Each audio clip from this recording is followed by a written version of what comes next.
Parang Broadway na Broadway yung itsura mo, Ara. Ang galing-galing mo. Thank you. Narinig ko bukod sa cabaret, kaya mo rin daw gawin animated o ang opening dance ng Your Face Sounds Familiar. Kasi lagi mo raw ginagaya yung mga G-Force pag sumasayaw sa opening. Kaya gawin mo nga yung opening. Okay? Ready? Okay. Music!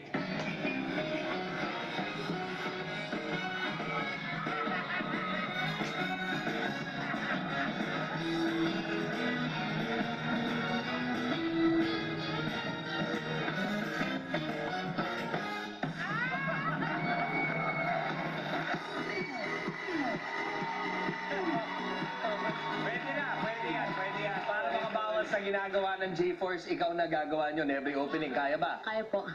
Kanina daw ako mapagsalita, hindi ko kaya English eh. Yeah. Pero nakaya mo naman yung kanta kahit hindi mo kilala at hindi mo alam si Liza Minnelli. Pero nagawa mo naman ng todo-todo. Ang galing mo. Thank you po. Okay. Mas sweet ka, no? Charming na. Thank you po. Ito na lang. Halika, samahan mo ako at kausapin natin ang mga judges natin. Eto, Ate Xiao.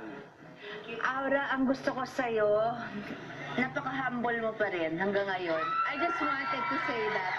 I just wanted everyone to know.